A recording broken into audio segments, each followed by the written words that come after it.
Hello बच्चों, कैसे हो आप सभी। आज हम नाइन्थ क्लास का एक सबसे मज़ेदार चैप्टर पढ़ने वाले हैं जिसका नाम है लाइन्स एंड एंगल। अगर मैं आपको अपने हिसाब से बताऊं तो lines and angle ninth class का one of the easiest chapter में से एक है जिसमें कोई भी बच्चा स्कोर कर सकता है बहुत आराम से। इसमें मैं बेसिक्स में ज़्यादा नहीं घुसूंगा, बस इतना बताना चाहूँगा कि आपको कि अगर बेसिक्स पे वीडियो चाहिए तो मैं आपके लिए अलग से बना सकता हूँ। ओके, तो हम अभी एक्सरसाइज के क्वेश्चन करने वाले हैं।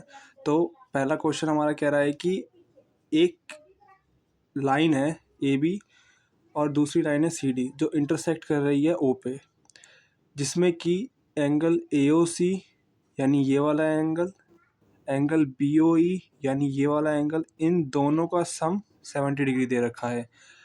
और हमें गिवन है कि एंगल बी ओ डी जो है वो 40 डिग्री के इक्वल है। अब हमें बताना है कि एंगल बी ओ ई कितना होगा और रिफ्लेक्स ऑफ सी ओ ई कितना होगा। रिफ्लेक्स का मतलब इस एंगल को छोड़ के बाकी ये पूरा एंगल। तो शुरू करते हैं। तो पहले हम निकालेंगे भाई बी ओ ई वाला। हमारा एंगल ए ओ सी जो है वो बी ओ डी के इक्वल हो जाएगा, वर्टिकली अपोजिट एंगल। यानी ये एंगल ये वाला B O D A O सी के इक्वल हो गया, यानी ये भी अब 40 हो चुका है। ठीक है, अब इनकी वैल्यू देखते हैं। देखो ए ओ सी जो है वो 40 डिग्री हो चुका है। अब हमें क्या दिया था, angle A O C plus angle B O E जो है वो हमें 70 डिग्री के इक्वल दिया था, ये हमें गिवन है पहले से। अब जो हमने वैल्यू निकाली है ए ओ सी की जो 40 डिग्री आई है, 40 डिग्री को यहाँ प्लेस कर देंगे, एंगल पी ओ ई 70 डिग्री के इक्वल। अब हम 70 में से जब हम 40 को माइनस कर देंगे तो हमारी बी ओ ई की वैल्यू आ जाएगी। तो 70 में से 40 माइनस करेंगे तो हमारा 30 आ गया। तो एंगल बी ओ ई जो है वो 30 डिग्री आ चुका है।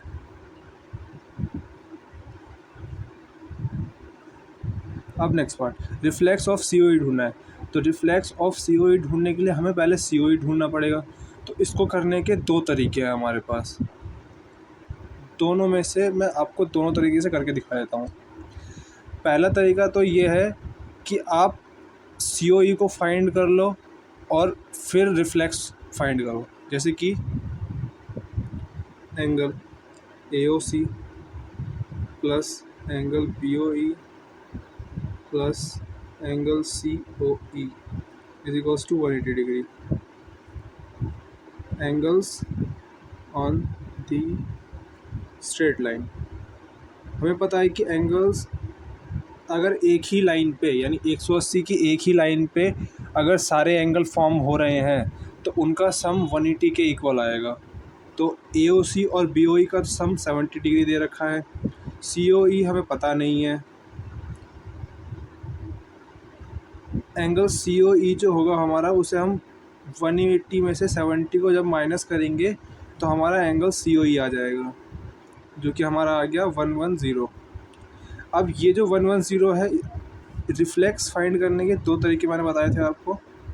तो reflex of angle C O E, method one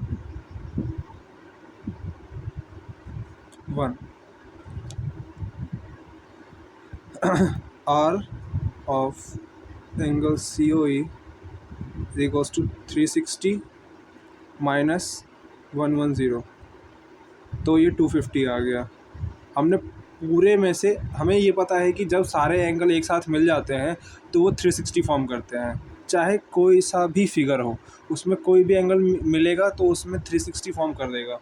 अब जैसे कि यहाँ पे ये जो फिगर है ये कोई डायग्राम नहीं है, मतलब कोई एक शेप नहीं है, इसमें सिर्फ हमें एंगल के बारे में बताया गया है। तो इसमें जो भी सेंटर पॉइंट से एंगल ओरिजिनेट हो रहे होंगे तो उन सब का सम जो है वो 360 के इक्वल आएगा। तो 360 में से हमने जब 110 माइनस कर दिया तो वहाँ 250 आ गया।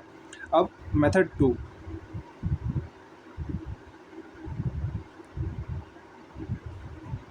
मेथड टू में हम सारे एंगल्स को प्लस कर लेंगे। Angle A O C, angle B O E, angle C O E, angle B O D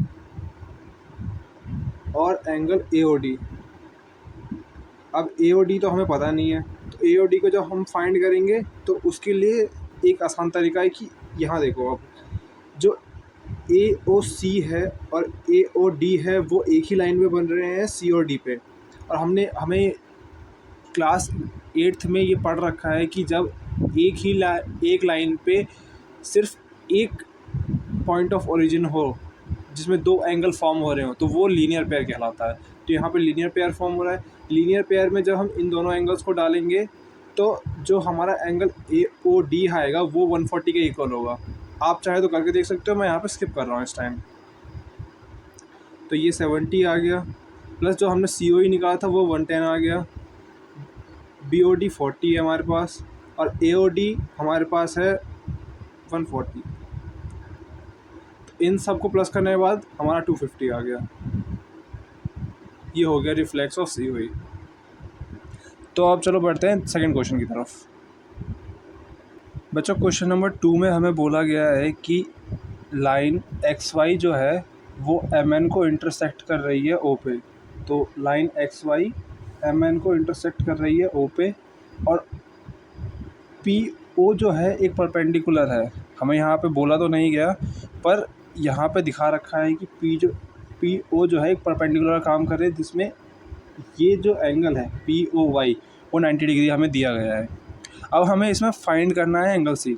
तो एंगल सी हम फाइंड कैसे करेंगे? देखो, जब भी आप क्वेश्चन शुरू कर रहे हो, चाहे आप एग्ज़ाम में लिख रहे हो या स्कूल की कॉपी में, तो हमेशा ध्यान रखना जब भी ऐसे क्वेश्चन आते हैं टू फाइंड, टू प्रूव, तो उसमें ये ज़रूर मेंशन करना कि आपको गिवन क्या दिया गया है या आप क्या फाइंड करने वाले हो। इन दोनों चीज़ को ज़रूर लिखना, क्योंकि ये टीचर को दिखाते हैं कि बच्चे को पता है कि बच्चा क्वेश्चन क्या करने वाला है, क्वेश्चन में क्या करने वाला है, क्वेश्चन में बताया क्या गया है, बच्चे को ये समझ में आ चुका है। ठीक है, तो सॉल्यूशन हम पहले फाइंड करेंगे ए और बी को। तो angle P O Y plus angle M O P plus angle X O M is equals to 180 degree. Angles on the straight line.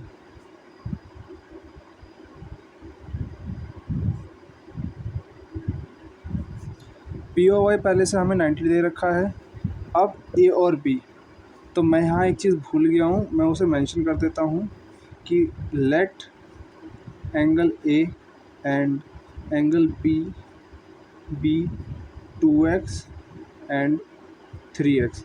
हमने जब भी हमें रेशियो में कोई एंगल या कोई वैल्यू दी जाएगी तो हमें उसे x के बराबर मानना पड़ेगा। अब जब एक कंडीशन ऐसी आती है, जब अगर आपको क्वेश्चन में x फाइंड करने के लिए बोला गया है, जैसे मुझे यहाँ पे अभी ए और बी और सी फाइंड करने के लिए बोला गया है, तो मैं यहाँ पे x ले पा रहा हूँ। पर अगर कभी क्वेश्चन में x आ जाता है तो उस टाइम पे आप कोई भी वेरिएबल यूज़ कर सकते हो। तो 90 plus 2x plus 3x is equals to 180। 2x और 3x हमारा 5x हो जाता है, और 180 में से हम जब 90 को माइनस करेंगे तो वो 5x 90 के बराबर आएगा, और x की वैल्यू आएगी 90/5। अब 5 को 90 से डिवाइड दिया तो 5 1 ज़ा 5 और 5 8 ज़ा 40। अब यहीं से a जो था वो हमारा 2x था, जिसकी वैल्यू 2 × 18 आएगी, यानी 36 डिग्री। b जो है हमारा 3x था, यानी 3 × 18, जिसकी वैल्यू आएगी 54। 18 3 ज़ा 54। ठीक है, अब यहाँ से हमें b की वैल्यू फाइंड हो गई। अब हमें c फाइंड करना है। तो अब यहाँ देखो, अब एम एन जो है वो एक लाइन है जिस पे दो एंगल्स बने हुए हैं, सिर्फ दो एंगल। तो हम यहाँ पे लीनियर पेयर यूज़ करने वाले हैं। तो angle M O X plus angle X O N is equals to 180, linear pair.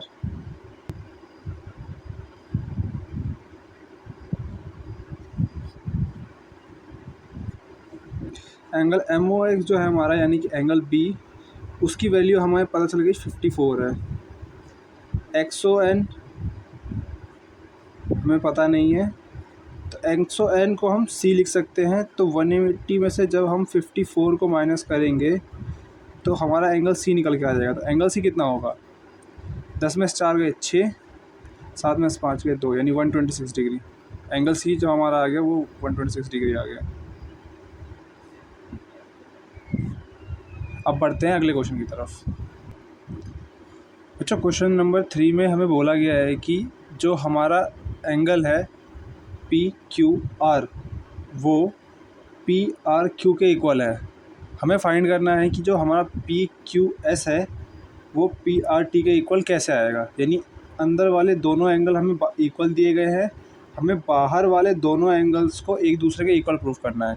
तो इसको करने के भी 2 तरीके हैं, ठीक है, पर दोनों में से मैं आपको सिर्फ एक तरीका करा रहा हूँ। दूसरा तरीका फिर मैं आपको, अगर आप चाहो तो मैं बता सकता हूँ बाद में। तो सबसे पहले हम लिखेंगे angle P Q R plus angle P S, अरे नहीं, P Q S is equals to 180 degree. Linear pair, एक ही लाइन है एस टी पे 2 एंगल फॉर्म हो रहे हैं, P Q S P Q R, ठीक है। एक तो ये हमारी हो गई equation 1। Similarly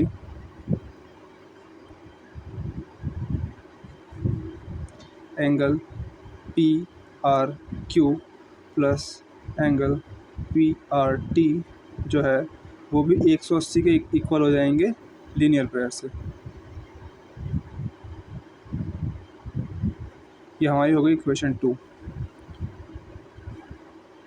from equation 1 and 2 we gate,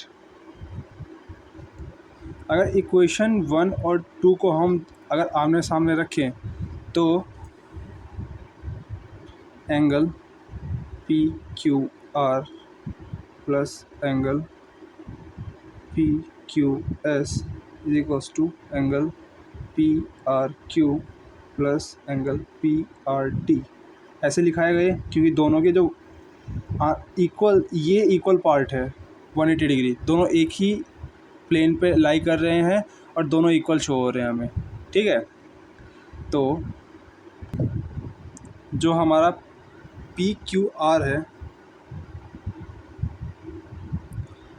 उसको हम पी आर क्यू से इंटरचेंज कर सकते हैं। मतलब कि हम plus P Q S, P R Q को एंगल पी क्यू आर भी लिख सकते हैं। क्यों? क्योंकि हमें पहले से इक्वल गिवन है, angle P Q R is equals to angle P R Q.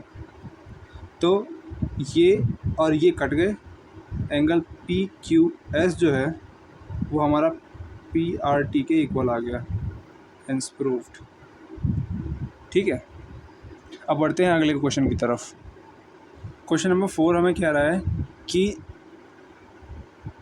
A O B इस लाइन पे एक्स और वाई एंगल बन रहे हैं और इसी सेम लाइन पे डब्ल्यू और जी एंगल फॉर्म हो रहा है। अब हमें बताना है कि ए ओ बी लाइन है, हमें गिवन क्या दिया गया है कि एक्स प्लस वाई का जो सम है वो डब्ल्यू प्लस जी के सम के इक्वल दिया गया है। हमें इसी चीज़ का यूज़ करते हुए ए ओ बी को एक लाइन प्रूफ करना है। तो ये क्वेश्चन भी एग्जैक्टली बिल्कुल पिछले क्वेश्चन की तरह होगा, बस देखते जाओ आप। Angle X plus angle phi is equals to 180 degree, linear pair.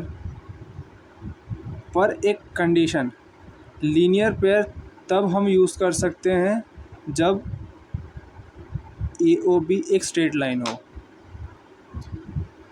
I am repeating, X plus Y को हम 180 के इक्वल तब दिखा सकते हैं जब ए ओ बी लाइन होगा। तो इसका मतलब जो लीनियर पेयर वाला कॉन्सेप्ट है हम यहाँ पे यूज़ नहीं कर सकते, ठीक है। मैंने आपको अभी थोड़ी देर पहले क्या बोला था कि हम इस क्वेश्चन को एग्जैक्टली पिछले क्वेश्चन की तरह यूज़ करेंगे, पर पिछले क्वेश्चन में हमने लीनियर पेयर को यूज़ किया था। इस क्वेश्चन में मैं आपको बताता हूँ। पिछले क्वेश्चन में मैंने बताया था कि जो सारे एंगल्स हैं उन सब का सम 360 के इक्वल आता है। तो angle x plus angle y plus angle w plus angle z जो होगा वो हमारा 360 के इक्वल होगा। सम ऑफ ऑल एंगल्स, ठीक है। अब x प्लस वाई और w प्लस जी, तो x प्लस वाई को तो मैं ऐसे ही लिखूँगा, w प्लस जी को मैं x प्लस वाई लिख सकता हूँ। रीज़न, x प्लस वाई जो है वो w प्लस जी के इक्वल है। x प्लस वाई जो है वो w प्लस जी के इक्वल है, तो मैं इनको इंटरचेंज कर सकता हूँ आपस में।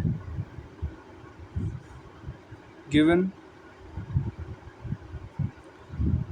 2 angle x plus Y is equals to 360 degree, angle x plus angle y is equals to 180 degree. हमने 2 से 360 डिग्री को डिवाइड दे दिया। सिंस